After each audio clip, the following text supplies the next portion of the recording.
علیہ السلام پر درود پڑھنے سے انسان خود سنورتا ہے اور اللہ کی رحمتیں اس پر نازل ہوتی ہیں۔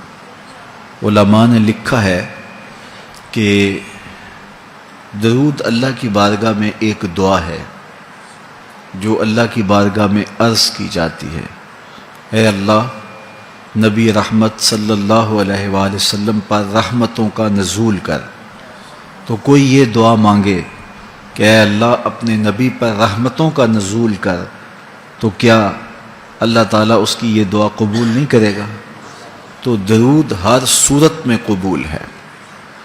تو اس کا جو فائدہ ہوا کہ جس نے ایک مرتبہ حضور کے لیے اللہ کی بارگاہ سے رحمتوں کی دعا مانگی، تو اس کے مانگنے سے محبوب علیہ السلام پر کتنی رحمتوں کا نزول ہوا وہ تو اللہ جانتا ہے، یا جس محبوب کریم پہ نزول رحمات ہوتا ہے وہ جانتے ہیں، لیکن جو ہاتھ اٹھا کے دعا مانگے، جو ہاتھ باندھ کے درود پڑھے، ایک مرتبہ درود پڑھنے سے اللہ کی 10 رحمتیں اس پر نازل ہوتی ہیں۔ تو جو مسلسل درود پڑھے جا رہا ہے تو پھر رحمت کی برسات ہوتی ہے اس کے اوپر۔ رسول کریم صلی اللہ علیہ وآلہ وسلم نے ارشاد فرمایا، تم جہاں بھی ہو میرے اوپر درود پڑھو، تم جہاں بھی درود پڑھتے ہو وہ میرے تک پہنچتا ہے۔ صبح پڑھو، شام پڑھو، دوپہر پڑھو، دن کو پڑھو، رات کو پڑھو، نماز سے پہلے پڑھو، نماز کے بعد پڑھو، محفل کے آغاز میں پڑھو، محفل کے دوران پڑھو، محفل کے اختتام پہ پڑھو، مسجد میں پڑھو، گھر میں پڑھو، جہاں بھی میرے اوپر درود پڑھو گے، جیسے بھی میرے اوپر درود پڑھو گے، فرمایا میرے تک پہنچتا ہے۔ ہر شخص یہ چاہتا ہے کہ میں حضور کی قربت پاؤں، حضور کا قرب مجھے ملے، اور اگر کسی کے سینے میں یہ آرزو نہیں ہے تو اس کے سینے میں دھڑکنے والا دل کسی مومن کا دل ہی نہیں ہے۔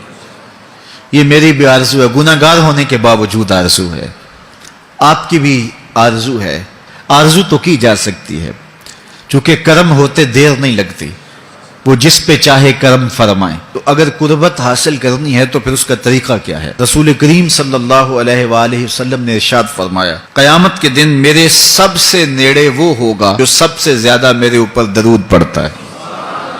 تو جتنا درود حضور پہ زیادہ پڑھو گے، قیامت کے دن اس قدر حضور کی قربت نصیب ہوگی، اور حضور کی چادر رحمت کی ٹھنڈی چھاؤں ملے گی، جام کوثر نصیب ہوں گے، اور جہاں حضور ہوں گے وہاں قیامت کے دن کی سختیاں نہیں ہوں گی، وہاں دامن محبوب کی ٹھنڈی ہوائیں ہوں گی۔ تو حضور علیہ السلام پر کثرت سے درود پڑھنا یقیناً یہ دکھوں کو دور کرنے کا علاج ہے، اور یہ دنیا آخرت کی بہتریوں کی ضمانت ہے۔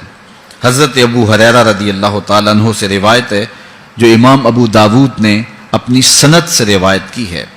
رسول کریم صلی اللہ علیہ وآلہ وسلم نے ارشاد فرمایا کہ جب کوئی شخص میرے اوپر سلام بھیجتا ہے تو اللہ تعالیٰ میری روح میرے اندر لوٹا دیتا ہے، یہاں تک کہ میں اس کے سلام کا جواب دیتا ہوں۔ روح اطہر جسد انور میں لوٹا دی جاتی ہے اور حضور سلام کا جواب دیتے ہیں۔ تو مجھے کائنات میں کوئی ایک لمحہ تو ایسا بتاؤ جس لمحے حضور پہ سلام نہ پڑا جاتا ہو۔